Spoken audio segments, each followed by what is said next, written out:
الشيطان الرجيم بسم الله الرحمن الرحيم يا أيها الذين آمنوا اجتنبوا كثيرا من الظن إن بعض الظن إثم ولا تجسسوا ولا يغتب بعضكم بعضا أيحب أحدكم أن يأكل لحم أخيه ميتا فكرهتموه واتقوا الله إن الله تواب رحيم صدق اللہ العظیم۔ میرے محترم بزرگوں اور عزیز دوستوں، ابھی جو آیت کریمہ تلاوت کی گئی، اس میں اللہ تبارک و تعالی نے ایک اہم بات کی طرف ایمان والوں کو متوجہ کیا ہے۔ اسلام جو ہے یہ آفاقی مذہب ہے، یہ سچا اور پکا مذہب ہے۔ اسلام کے اندر اللہ تعالی نے انسانی زندگی گزارنے کے تمام شعبے جتنے ہیں، وہ معاملات سے ہو، معاشرت سے ہو، یا دنیاوی ہو یا اخروی ہو، اللہ تعالی نے تمام مسئلوں کا حل اسلام کے اندر رکھا ہے۔ تمام مسائل کا حل قرآن اور حدیث کے اندر اللہ نے رکھا ہے۔ اسی طریقے سے اللہ نے اس آیت کریمہ میں فرمایا کہ اے ایمان والو، اپنے آپ کو بدگمانیوں سے بچاؤ، برے گمان رکھنے سے اپنے آپ کو بچاؤ، کیونکہ بہت زیادہ گمان رکھنا بھی گناہ ہے۔ کثیرم من الظن، بہت زیادہ گمان کرنا بھی، آئیڈیاز لگانا جس کو ہم بولتے ہیں، یہ بہت زیادہ گمان لگانا بھی گناہ ہے۔ اکذب الحدیث، یہ جھوٹی بات ہے، جیسے اللہ کے نبی صلی اللہ علیہ وسلم کی حدیث ہے، ایاکم والظن فإن الظن اکذب الحدیث، کہ برا گمان کرنا بھی بڑا جھوٹ ہے، زیادہ گمان لگانا جھوٹی بات ہے۔ اللہ تعالیٰ نے فرمایا کہ اے ایمان والو، بہت سارے گمانوں سے بچو، کیونکہ بعض گمان یعنی بدگمانی گناہ ہے۔ اور ٹوہ میں نہ پڑو، ولا تجسسوا، اور ٹوہ میں نہ پڑو، ایک دوسرے کے ٹوہ میں، یعنی فلاں بندہ کہاں جا رہا ہے، فلاں بندہ کیا کر رہا ہے، کیوں کر رہا ہے، اس چیز میں بھی نہ پڑو۔ کون کیا کر رہا ہے، وہ اپنے لیے کر رہا ہے، اپنی دنیا کے لیے کر رہا ہے، اپنی آخرت کے لیے کر رہا ہے، اس چیز میں نہ پڑو۔ کس میں پڑھو؟ اپنے آپ میں پڑھو، میں کیا کر رہا ہوں، میں کیوں کر رہا ہوں، اس سے کہیں میری دنیا خراب نہ ہو جائے، اس سے میری آخرت خراب نہ ہو جائے، اس میں لگنا ہے۔ وَلَا يَغْتَبْ بَعْضُكُمْ بَعْضًا، اور ایک دوسرے کی غیبت نہ کیا کرو۔ أَيُحِبُّ أَحَدُكُمْ أَن يَأْكُلَ لَحْمَ أَخِيهِ مَيْتًا فَكَرِهتُمُوهُ، اللہ تعالیٰ فرما رہے ہیں، کیا تم چاہتے ہو کہ تم اپنے مرے ہوئے بھائی کا گوشت کھانا پسند کرو گے؟ اپنے مرے ہوئے بھائی کا گوشت کھانا پسند کرو گے؟ وَاتَّقُوا اللَّهَ، اللہ سے ڈرتے رہو، إِنَّ اللَّهَ تَوَّابٌ رَحِيمٌ، اور اللہ توبہ قبول کرنے والے اور بڑے مہربان ہیں۔ اس میں جو بات بتائی گئی، اس کا تعلق ہمارے روح سے ہے۔ اگر انسان کا جسم تمام سہولتوں سے آراستہ ہو، کھانے سے، پینے سے، پہننے سے، اوڑھنے سے، تمام سہولتیں ہمارے پاس موجود ہو، لیکن اگر ہمارا روح جو ہے، ہماری روح جو ہے، اگر اس کی غذا اس کو نہ ملے، جسم کی روح، جسم کے جو غذا ہے، کھانا ہے، پینا ہے، پوری نیند، سونا ہے، گرمی کے موسم میں اس کو ٹھنڈی ہوا چاہیے، سردی کے موسم میں جسم کو حرارت اور گرمی چاہیے، یہ سب جسم کے غذا ہے۔ اسی طریقے سے ایک روح ہے، روح کی بھی غذا ہے۔ اگر جسم کو تمام غذا ملے تو جسم سکون میں رہے گا، اگر روح کو اس کی غذا نہ ملے تو وہ پریشان ہو جائے گا۔ تو گمان کا تعلق ہمارے روح سے ہے، گمان کا تعلق ہمارے روح سے ہے۔ تو اللہ تبارک و تعالی فرما رہے ہیں، آپ صلی اللہ علیہ وسلم بھی فرما رہے ہیں کہ بدگمانی سے بچو۔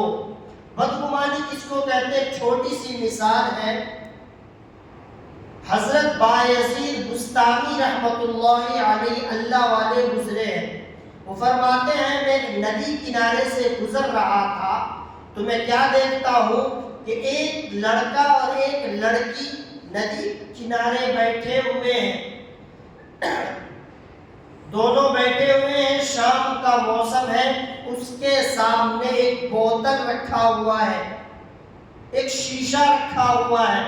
تو بایزید بستامی رحمۃ اللہ علیہ نے گمان لگایا یہ نوجوان گناہ میں، یہ نوجوان بچے اور بچی گناہ میں مبتلا ہونے والے ہیں۔ تو وہ ان کے پاس گئے اور پوچھا آپ یہاں کیا کر رہے ہیں، آپ کون ہیں؟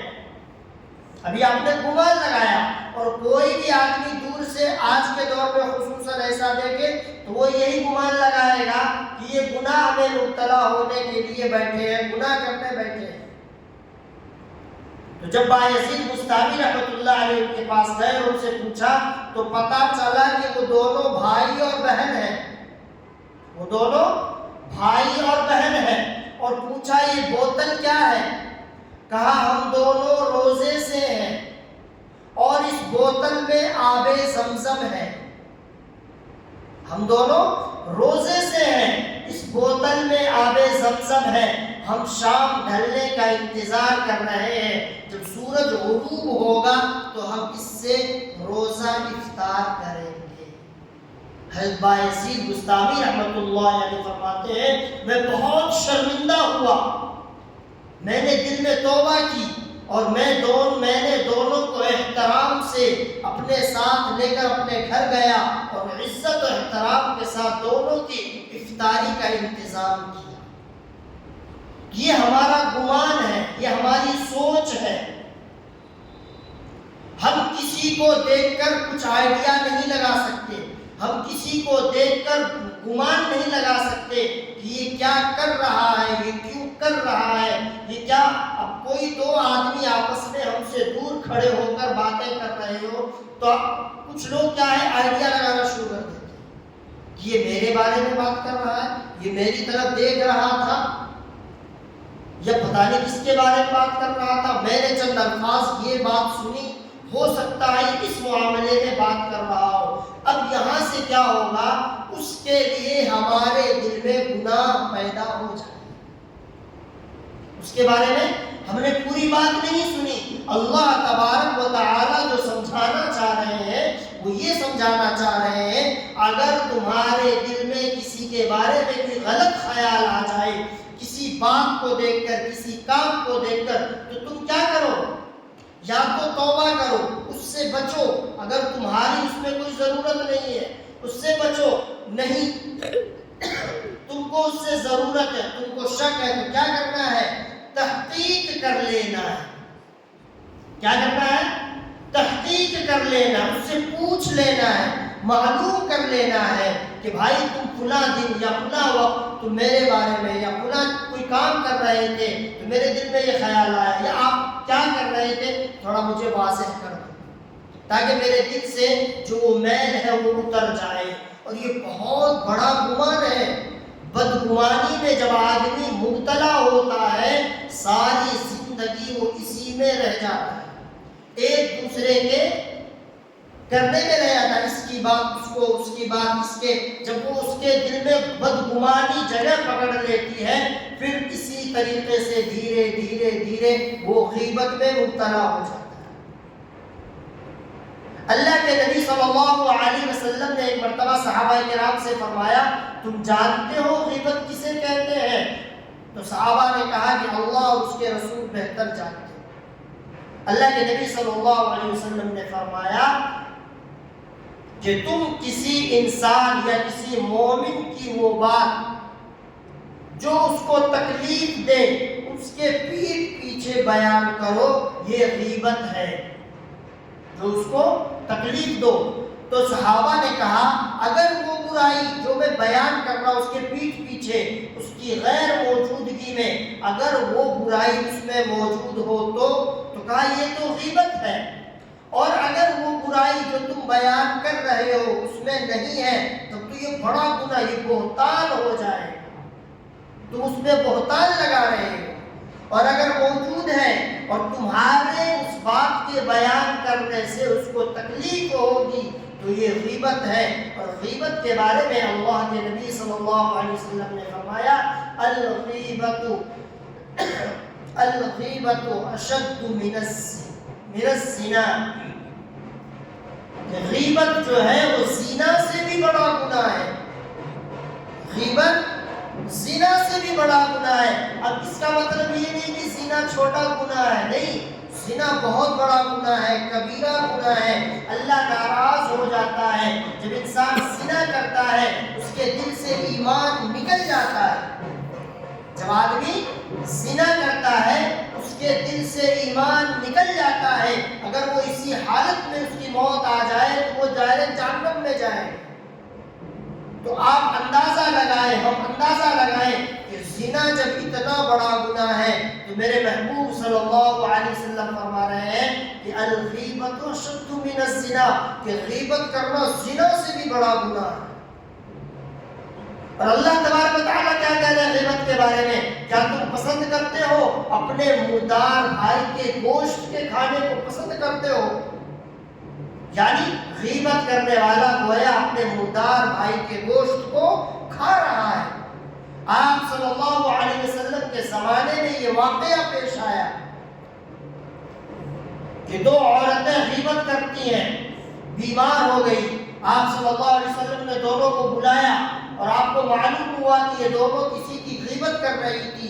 آپ نے پیالہ منگوایا، کٹورا منگوایا اور کہا تم اس میں قے کرو۔ دونوں نے اپنے حلق میں ڈال کر قے کیا، جب قے کیا تو دونوں کے پیٹ سے گوشت کی بوٹی نکلی۔ تو صحابہ کرام متعجب ہوئے کہ یہ کیا معاملہ ہے؟ کہا یہ دونوں ابھی اپنے کسی مومن مرد یا عورت کی غیبت کر رہے تھے اور یہ ان کے گوشت کا ٹکڑا ہے۔ غیبت اتنا بڑا گناہ ہے میرے دوستو، اور اس سے پہلے غیبت سے بچنا ہے تو کیا کرنا ہے؟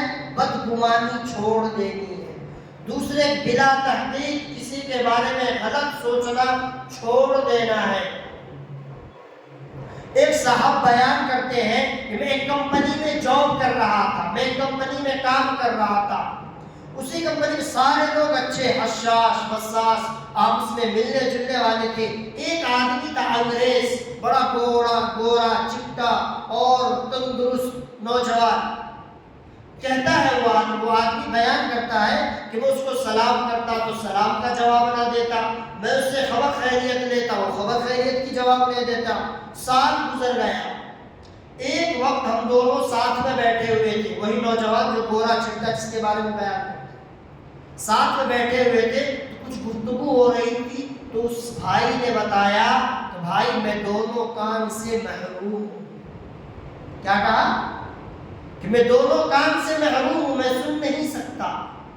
اور یہ جو آدمی سلام کرتا تھا، خبر خیریت لیتا تھا اور وہ جواب نہیں دیتا تھا، تو یہ گمان کرنے لگا کہ اپنی گوری چمڑی پہ یا اپنے نوجوانی پہ یہ متکبر ہوتا ہے، یہ غرور کرتا ہے۔